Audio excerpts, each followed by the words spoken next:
Good evening and welcome. You're watching the news track. I'm Rahul Kanwal. The US Justice Department has laid out evidence of the involvement of an official from India's raw intelligence agency in a plot to assassinate a Khalistani terrorist on US soil. How strong is the evidence? What are the lessons for India from the manner in which this entire plot unraveled in the United States, and what happens from here? That's my top focus on the news track tonight.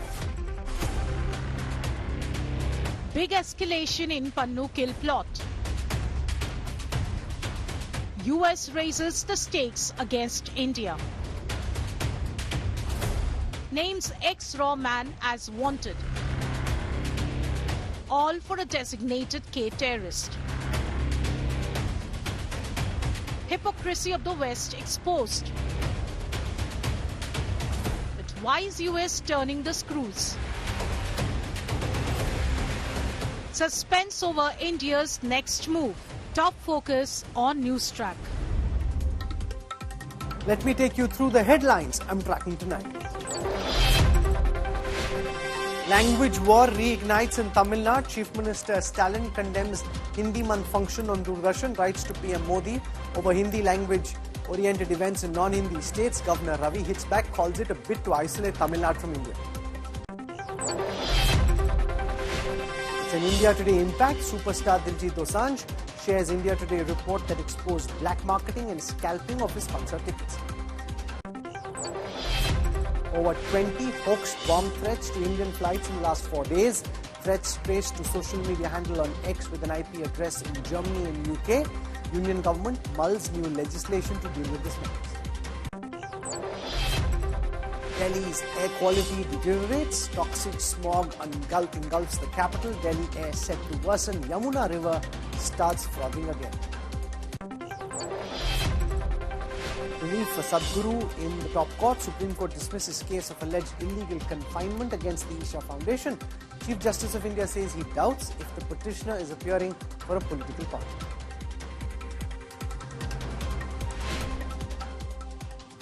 The United States Justice Department has charged a former RAW official, Vikas Yadav, for allegedly orchestrating a failed plot to assassinate Khalistani terrorist Gurpatwant Singh Pannu. The US Justice Department has charged the former Indian intelligence officer with a murder for hire and money laundering conspiracy. Vikas Yadav is also one of FBI's most wanted. Over 10 months since the probe into the alleged plot to assassinate Khalistani separatist Gurpatwant Singh Pannu kick-started, the FBI in the United States has charged a former Indian intelligence official. The suspect, codenamed as CC1 in court documents so far, is Vikas Yadav, a former official of the Research and Analysis Wing or RAW. Yadav, now on the FBI's wanted list, is charged with plotting the murder bid and money laundering. His co-conspirator, an Indian businessman Nikhil Gupta, has been extradited to the United States from Czech Republic in June this year.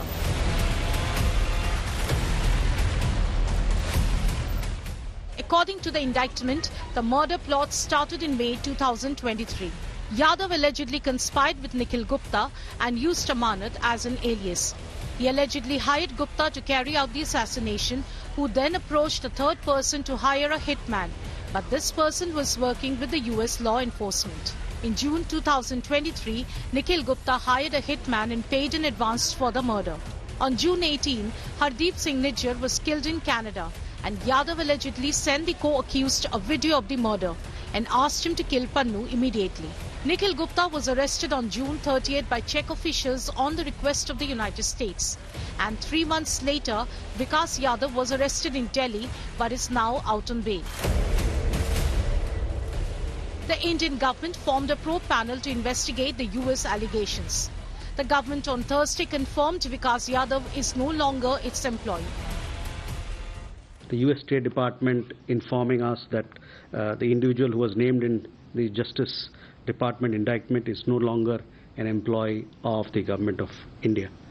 Yes, I confirm that he's no longer an employee of the Government of India. The probe into the Kill Pannun plot is clearly ramping up, with India and the United States jointly investigating the charges. Bureau Report, India Today. On one hand, the United States has put former RAW officer Vikas Yadav on its wanted list. On the other, it continues to shelter Gurpatwant Singh Pannun, who's been designated a terrorist by India. The US Justice Department report on the Pannun plot has drawn a link with the Nijjar killing in Canada, saying that this particular officer, Vikas Yadav, within an hour of the killing of Nijjar in Canada, had a video which could have only been sent by somebody who was directly involved in the Nijjar killing, suggesting that at least one RAW officer in the Indian security establishment had an understanding of what was happening in Canada with Nijjar's killing and potentially was linked to the killers. The question also is, why is US turning the heat on India at this moment, and what is India's likely response going to be? June 18, 2023, masked gunmen shoot and kill Khalistan supporting separatist Hardeep Singh Nijjar in Surrey, Canada. The assassination that triggered diplomatic tensions between India and Canada. It's now led to a complete breakdown of ties. The Canadian Prime Minister, Justin Trudeau, has repeatedly accused India of being involved in Nijjar's killing, a charge rejected by New Delhi. Well, how much do you know? Give us the evidence you have on this. And our response was, well, it's within your security agencies. You should be looking into how much they know. You should be engaging. It's, no, tell us what you know. Show us the evidence. And at that point, it was primarily intelligence, not hard evidentiary proof. So we said, well, let's work together and look into your security services, and maybe we can get that done. No. Nijjar was also an associate of Khalistan separatist Gurpatwant Singh Pannun, living in New York City. The indictment of former RAW officer Vikas Yadav for allegedly orchestrating a failed plot to assassinate Pannun has added another twist to this tale. The indictment report says Yadav sent Nikhil Gupta, an Indian national accused of being recruited by Yadav, a video clip showing Nijjar's bloody body slumped in his vehicle hours after his assassination. Gupta replied he wished he had personally conducted the killing and asked Yadav for permission to go to the field. Yadav responded that secrecy is important and it's better that you do not get involved in action. Gupta forwarded the said video clip showing Nijjar's slumped body minutes after receiving it from Yadav. The indictment report says that Gupta then told a confidential source that Pannun will now be more careful in the wake of the Nijjar murder. About 2 days later, on the 20th of June 2023, Yadav sent Gupta a new article about Pannun. Yadav then messaged, "It's a priority now." Gurpatwant Singh Pannun, an India-designated terrorist, declared a $500,000 bounty on the head of India's now expelled High Commissioner to Canada and was earlier accused of carrying out terrorist attacks against Indian targets. After US shared investigation details with India, New Delhi ordered an investigation and informed the US that Yadav is no longer in the employment of Government of India and that a legal process is currently underway in India. Bureau Report, India Today. Make no mistake, what has happened is quite unprecedented. The US Justice Department has accused an official from India's external intelligence agency, RAW, of being involved in a plot to kill an American national on US soil, a Khalistan terrorist. And now that gentleman on your screen, right, a CRPF battalion commander posted in New York with the RAW as a wanted criminal, wanted by the FBI.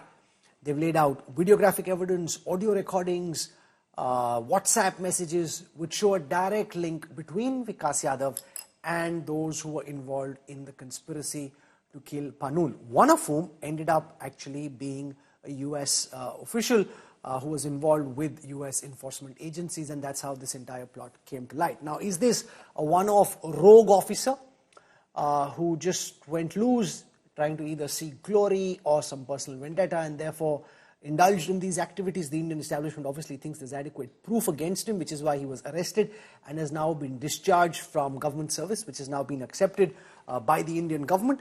What are the lessons from this entire episode, and what is at play?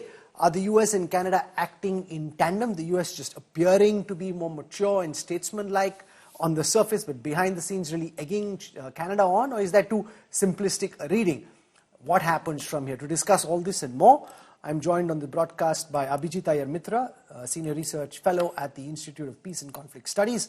Colonel Ajay Shukla is Consulting Editor, Strategic Affairs, military veteran. We have Yashovardhan Azad, former IPS officer, Special Director, Intelligence Bureau, and Sushant Sareen, Senior Fellow at the Observer Research Foundation.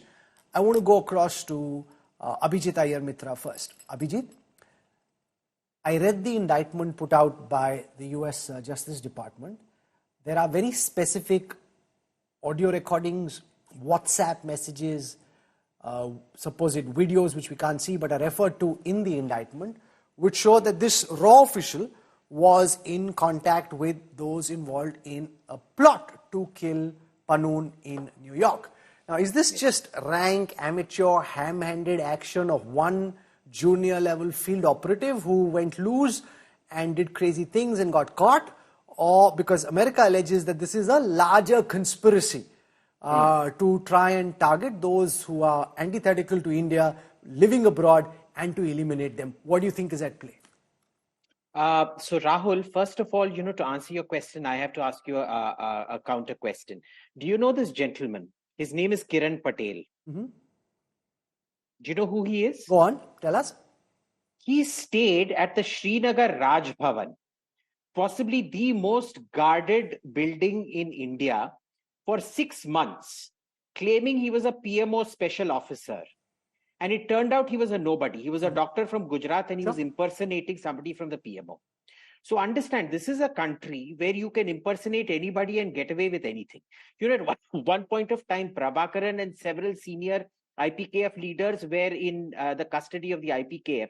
LTT leaders were in the custody of the IPKF.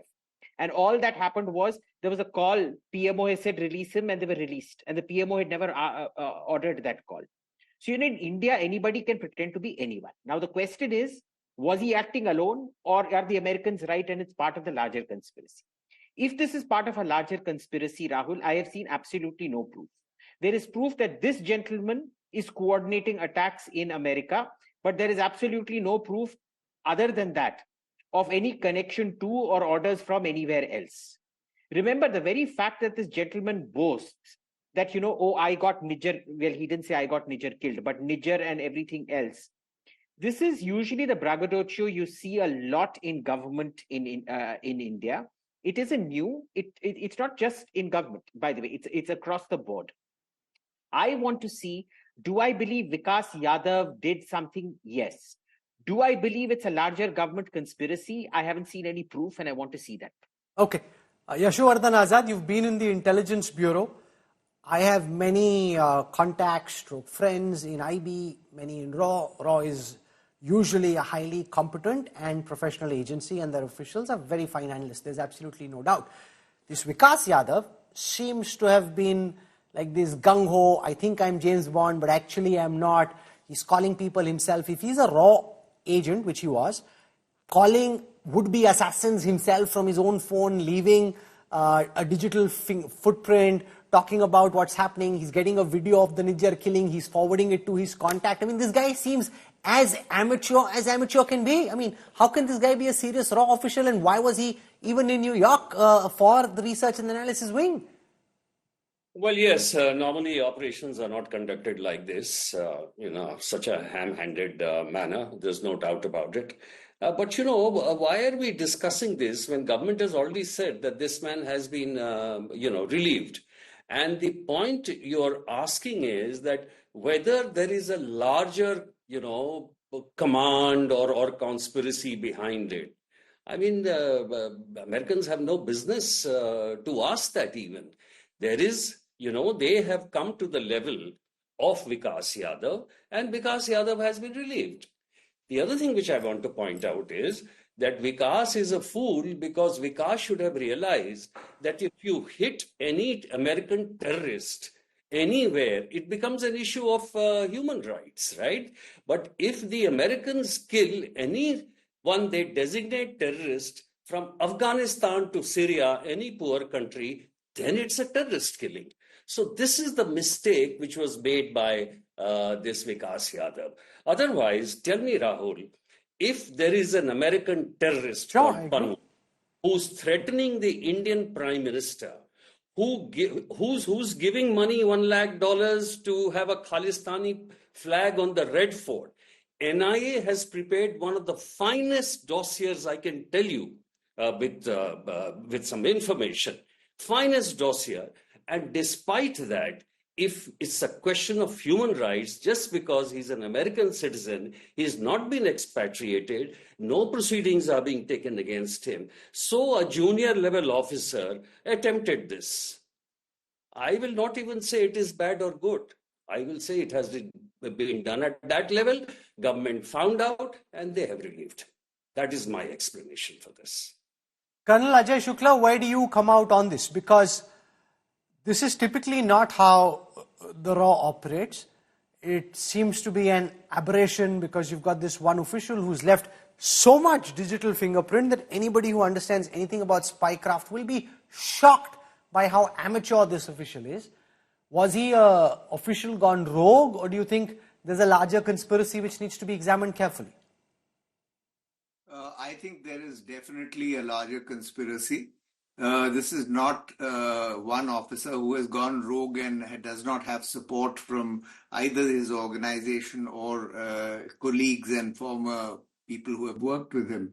So the important point to remember here is that Khalistan and Khalistani forces and proponents have been around in Canada for a very long time. It is actually quite remarkable that you've had a country which has lost an airliner with hundreds of people on board, and which has these people who were part of that conspiracy coming and going from the mother country, that's India, and still walking free. As my sort of co-panelists have pointed out already, this is not something which is usually done or usually takes place. So we've got a large number of Indian diaspora members, including many Sikhs, living in the US. We have many living in Canada, but it is Canada which is the source of terrorism flowing towards India. And it is the Canadian Sikh community is quite united in at least one respect, and that is the demand for Khalistan. So it's such a murky playing field, this whole thing. Somebody who was working for the US, and this brings back the Mumbai killings in a certain way. Working for the US as an agent of one of its secretive agencies, coming and turning out to be the agent of a very, very dangerous and damaging killing. So I think we have to see this in the larger sort of perspective. You have the Canadians, you have the US, you have India, and given the strength of the Five Eyes intelligence grouping, of which Canada, US, UK, Australia, and New Zealand are a part, India does not have too much of a chance of having those agencies on its side when the interests of one of those five agencies is at stake. Sushant Sareen, typically RAW officials undergo years of training, whether it's expertise on Pakistan, China, the United States, whatever is their area of specialization, they train very hard. There's a shortage of officers in the cabinet secretariat, and therefore you're now bringing in officers on deputation from forces like the CRPF, which could create questions around whether there is adequate indoctrination, training, techniques, because these are people who've been trained in CIOps, counterinsurgency, or fighting Naxals, and are suddenly sent on important sensitive international assignments, potentially applying techniques which they may have used successfully against Naxals, against international targets. Is that really what went wrong over here, or do you think this is just an aberration? We need to examine the larger conspiracy of why the US is making all of this public. Rahul, you keep talking about the larger conspiracy. As far as I am concerned, the larger conspiracy which I want to unveil is why are the Americans and the Canadians so soft on these Khalistani separatists? Are they assets of the American and Canadian establishments? What is the reason why, despite constant representations by India, and as Mr. Azad has just listed out, very comprehensive dossiers being given to them, they don't act against these guys? And Justin Trudeau lied during his testimony yesterday when he says that whenever the Indians have given us something, we've always taken action. He should please tell us what action he has taken against a single one of these Khalistani terrorists. But to come back to your main question, look, assuming for the sake of argument that this was a planned operation and that somebody had instructed this gentleman, Mr. Yadav, to try and get hold of or eliminate India's enemies who are being protected by foreign governments. This is something the Americans do all the time. And for them to pretend that they have some kind of exceptionalism, that their rule of law and the safety of their citizens is more precious than the safety of India and Indian citizens, I'm sorry, I don't accept it. An American white man's life or a brown man or a American Sikh's life is not more precious than an Indian Sikh's life or an Indian's life. Okay, let's be very clear about it. So they don't enjoy any exceptionalism on this, and certainly not the Canadians. But let us assume that, for the sake of argument, that this was an operation which was handed out to this guy. Look, operations go wrong. No. Right? Maybe it was bad tradecraft. Maybe the man fouled up. Maybe he was very gung-ho and he thought, this operation is like what maybe cops in India can do and get away with. Maybe that was the case. I don't know. I'm not privy to that. But operations sometimes go wrong. My question is, okay, fine. Maybe Indians stepped out of the line and did something. Why are the Americans doubling down on this the way they are doing? What are they trying to prove? And I want to seriously ask this question, because you can't want to have a strategic relationship with India at one level and strategically undermine India at another level, which is precisely what they're trying to do. And for somebody to pretend that either the RCMP is, God's gift to Canada or to mankind, that each one of their investigations is so good, which we saw how they botched up the Kanishka Air investigations, or the American FBI, which has not been able to track down the people who have attacked the Indian consulates or who have attacked Hindus in Hindu temples in Canada, they in the United States, they have not been able to track these guys down or crack down on people who have threatened Indian airlines. Okay, let me put those questions to Michael Kugelman, because the question of American hypocrisy is front and center.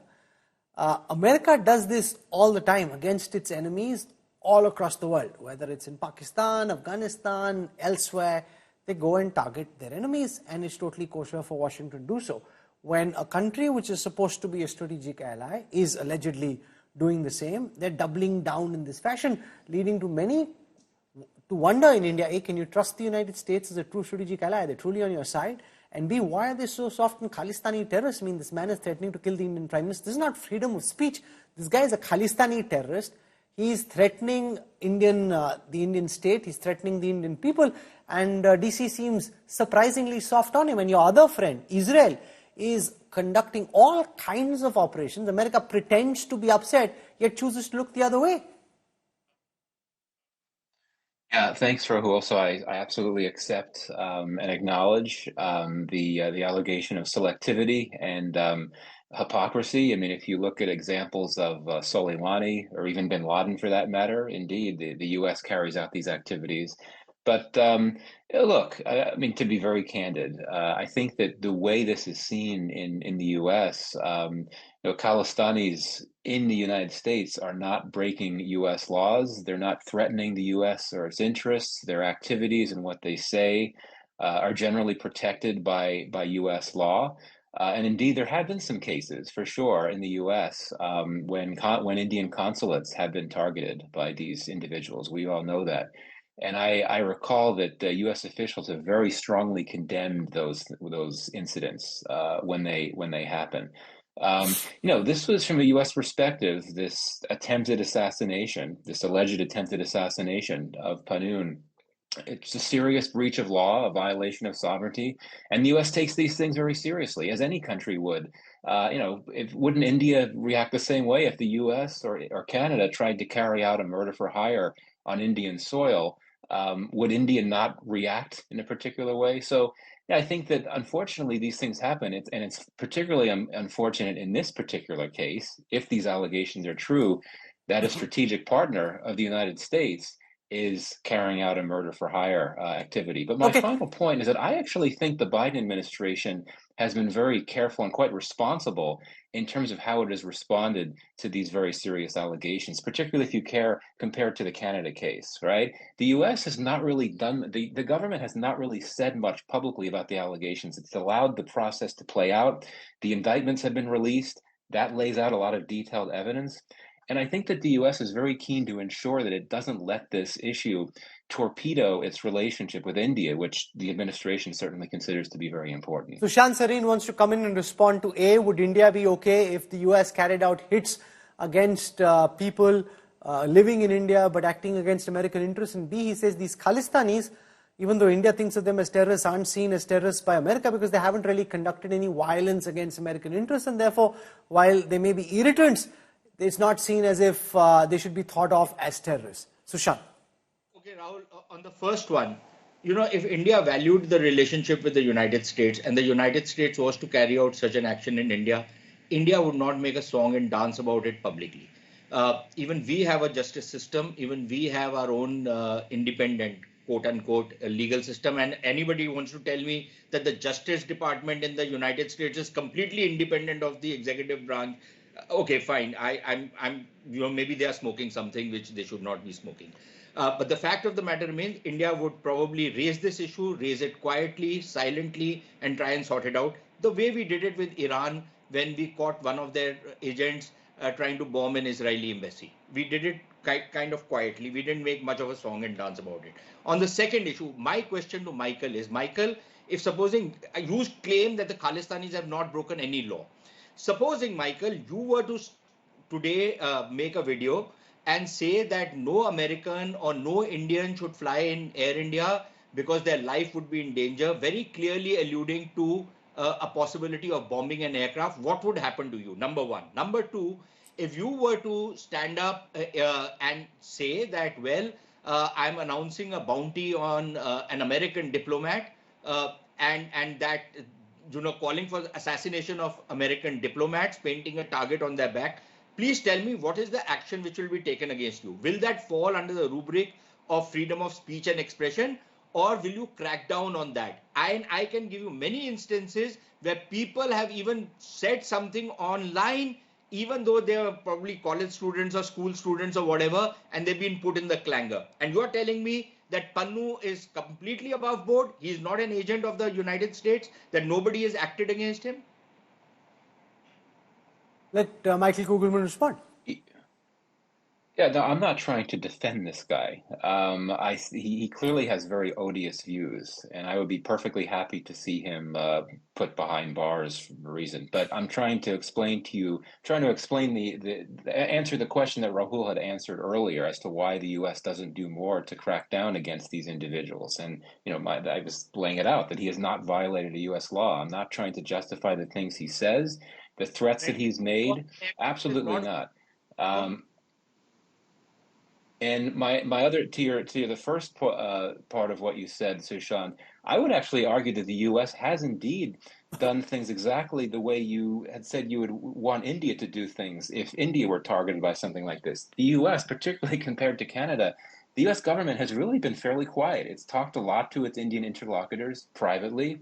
It has not been leveling public allegations in a big way. You don't have senior U.S. officials talking about this very much at all, quite frankly. Letting the DOJ take care of its job, letting the indictments speak for what's happening. And U.S. officials respond. They respond to inquiries from the press, press things, that type of thing. But I would argue that the way that the U.S. has handled it has actually been very Yashwardhan Azad wants to come in and respond on the question of American hypocrisy and whether America is acting as a true friend. Remember, a few days from now, there is the BRICS summit. The Prime Minister will be meeting Vladimir Putin, maybe meeting Xi Jinping. America trying to draw India away from those countries. But if this is how your good friends act, can Washington even be trusted, Yashwardhan Azad? Michael, I have a very simple question. If there is an American who's become an Indian and he's threatening your president every day, he's instigating the Americans over there to have some, anti-American flag. He's spouting venom, racial hatred. Won't you ask for his repatriation? Don't we have a repatriation treaty? Now, NIA, which does anti-terrorist actions all over the world now, has given a proper dossier with proper evidence to the American authorities. I agree with you, the Americans have been much more mature than the Canadians on this matter because we have strategic relationship. I understand that. But a simple thing, wouldn't this man be repatriated? Shouldn't he be repatriated? Because our justice system will take care of that, of the threats he's giving to the Indian Prime Minister, and he's trying to work it out by giving money. And on 26th January, when there was some agitation in Delhi, there was actually, at his behest, there was a flag which was posted, Khalistani flag, out here on the Red Fort. So my question is, why not repatriate him? Mr. Kugelman? As I had said before, I'm not a legal expert. It's not my place to weigh in on this. But again, as I had said before, I know I'm repeating this, but again, the U.S. government perspective is that he has not violated any U.S. laws, and that indeed India is a strategic partner, and that indeed the U.S. recognizes that what this guy has said about India, threats toward India, very concerning. But in terms of whether that lends itself to some type of repatriation agreement, I don't see how that would flow from that. But again, I'm not the legal expert, so you'd want to ask a seasoned lawyer that question. I want to go across to Abhijit Iyer. What are the lessons from this entire episode? How do we ensure that India doesn't get caught in a situation like this? If there is an operation that is to be executed, it must be executed with a high level of finesse. I mean, look at what the Mossad is pulling off, one after another, stunning operations of breathtaking audacity.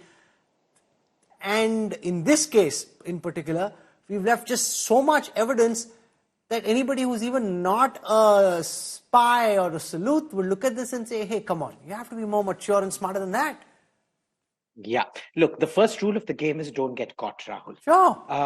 And, the thing is, I don't accept it was we who did it. I accept it was Vikas Yadav who tried some stunt.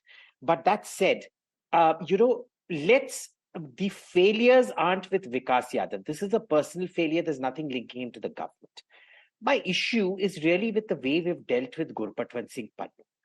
Even the dossier we sent on him to Interpol for a red corner notice got rejected for insufficient information.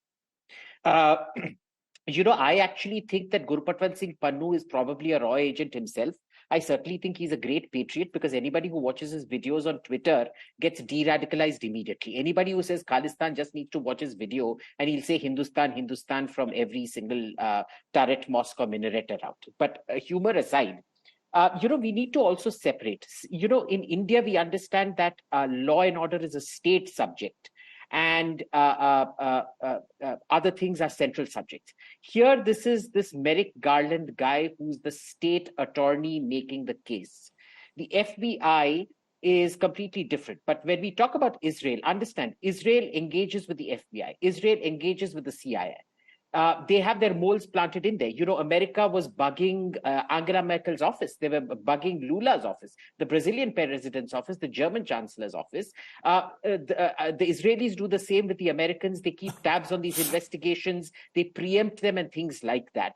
If you can't do that, then why are you getting into this situation? Third, finally, and I think this is very important, you know, America applies the Brandenburg principle to incitement, which is a specific threat against a specific person or a group.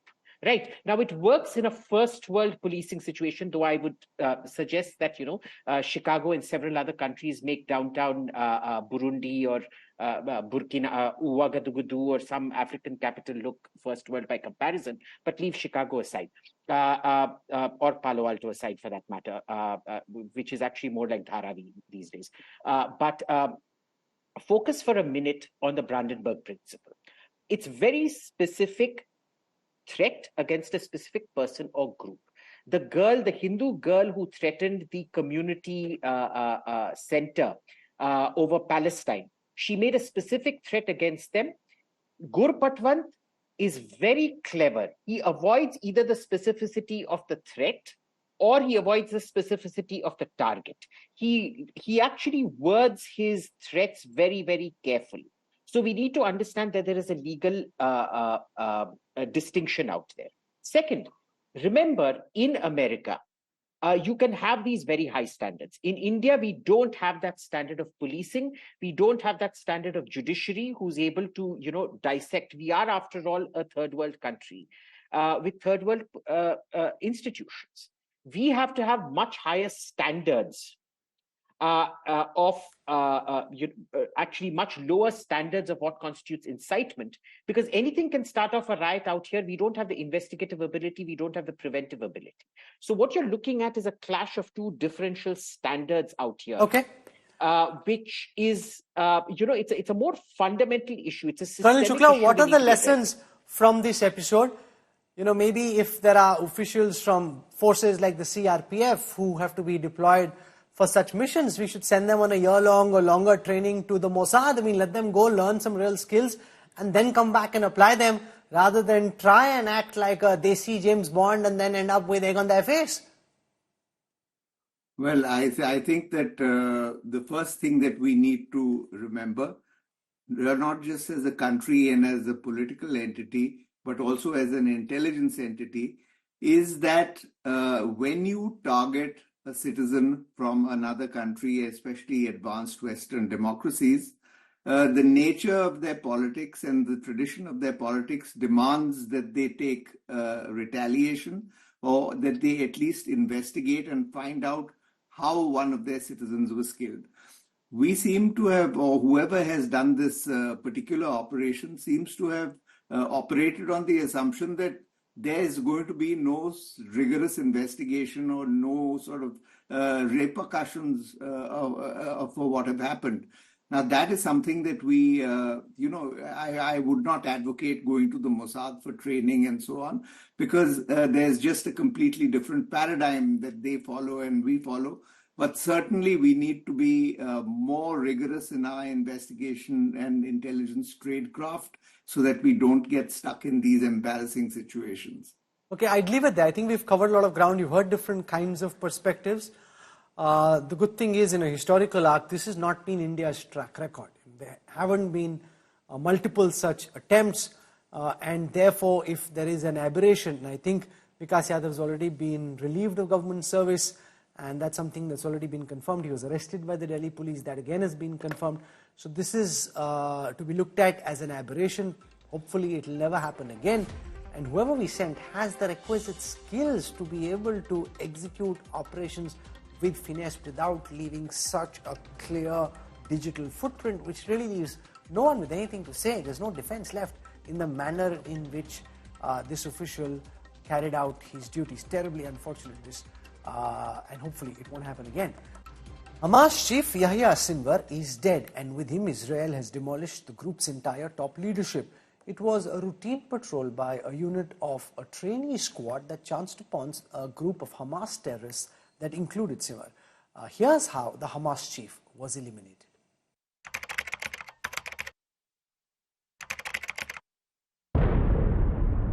An Israel Defense Forces drone captures a bombed outbuilding in southern Gaza Strip. The first-person view drone that enters the first floor window of the destroyed building. It moves from one room to another. There is only dust and rubble everywhere. And then it stops to focus on 3 red sofas that have turned grey in the aftermath of the Israel attack. On the left, a shadowy figure emerges. Its face is covered. His right hand is resting on the arm of the sofa, but the forearm has been blown off. The man is Yahya Sinwar, the political chief of Hamas. As the drone gets closer, it becomes clear that Sinwar, who has clearly been hit in the shelling, is holding a stick in his hand. As the Israel drone approaches him, he flings it over his head at it. The stick misses its target, but the Israel Defense Forces did not. Yahya Sinwar hid in the place where our forces were attacking for a long time. We did not know he was there, but we continued to act with determination. Our forces identified 3 terrorists fleeing from house to house, running. The forces who were in the area attacked the terrorist who split up after being shot at. Yahya Sinwar ran away alone to one of the buildings. This is how Yahya Sinwar met his end. The operation was reportedly a routine raid that caught Sinwar by chance. Israeli Prime Minister Benjamin Netanyahu declared the score with Sinwar was settled. But this isn't the end of war in Gaza. Yahya Sinwar is dead. He was killed in Rafah by the brave soldiers of the Israel Defense Forces. While this is not the end of the war in Gaza, it's the beginning of the end. To the people of Gaza, I have a simple message. This war can end tomorrow. It can end if Hamas lays down its arms and returns our hostages. The United States applauded the operation, with President Biden personally congratulating Netanyahu. But now's the time to move on. Move on, move toward a ceasefire in Gaza. Ensure that we move in the direction that we're going to be in a position to make things better for the whole world. It's time for this war to end and bring these hostages home. The Pentagon clarified that the U.S. played no direct role in the operation, but had provided intelligence and tracking support. This was an Israeli operation. U.S. forces were not directly involved. We've been sharing information and intelligence in support of hostage recovery efforts and the tracking of these leaders who have been holding hostages, to include Americans. And so, in so much as it's helped to inform Israeli operations in general, writ large, certainly it has played a role. Iran, a longtime supporter of Hamas, mourned Sinwar's death, hailing the Hamas chief as a martyr.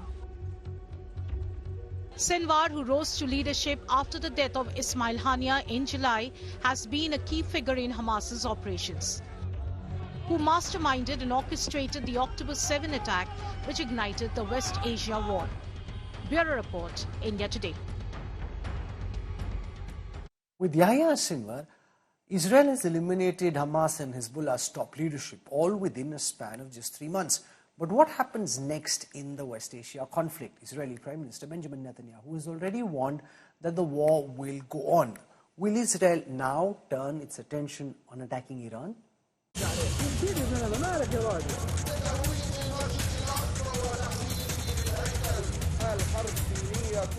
Yahya Sinwar, the man who orchestrated the October 7 Hamas attacks that killed over 1,200 Israelis, is now dead. Israeli military made the announcement with a short message on X, eliminated Yahya Sinwar. According to Israeli military, the IDF carried out an operation in Gaza where they eliminated 3 terrorists, including Yahya Sinwar. Sinwar was appointed as the political chief of Hamas after Israel eliminated Ismail Haniyeh in the Iranian capital on October 31st. Just a day later, on August 1, the IDF made an announcement that Hamas's top military commander, Mohammad Deif, was also killed in an Israeli air raid in southern Gaza on July 13. After eliminating the top 2 leaders of Hamas, Israel shifted its focus on demolishing Hezbollah next.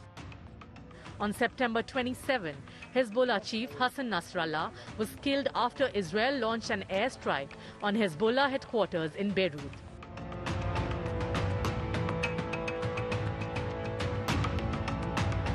On October 3, Israel bombarded southern suburbs of Beirut, and since then Hezbollah lost contact with Safeddin.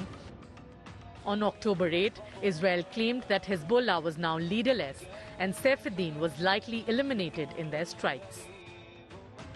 חיזבאללה זה ארגון בלי ראש. נסראללה חוסל, גם מחליפו כנראה חוסל, גם כל הצמרת. עקיל, מוחסן, קרקי וגם כל מה שמתחת. דבר הזה יש השפעה דרמטית קודם כל על כל מה שקורה. אין מי שיקבל החלטות, אין מי שיפעל. All these high-profile killings were executed by Israel in the last 3 months. חיסולו הוא ציון דרך חשוב בשקיעת שלטון הרשע של החמאס. ואני מבקש לומר שוב, בצורה הכי ברורה, החמאס לא ישלוט יותר בעזה. היום שוב הבהרנו מה קורה לאלה שפוגעים בנו. היום שוב הראינו לעולם את ניצחון הטוב על הרע. אבל המלחמה יקיריי, טרם הסתיימה. והיא קשה, והיא גובה מאיתנו מחירים כבדים. These killings give a major boost to Israel military and Benjamin Netanyahu, who are expected to launch a response to Iran's October 1st missile attack soon. Bureau Report, India Today. This is where I wrap up the news track tonight. I hope you have a great weekend. I look forward to seeing you 8 p.m. Monday evening. Till then, from all of us here, goodbye, good night.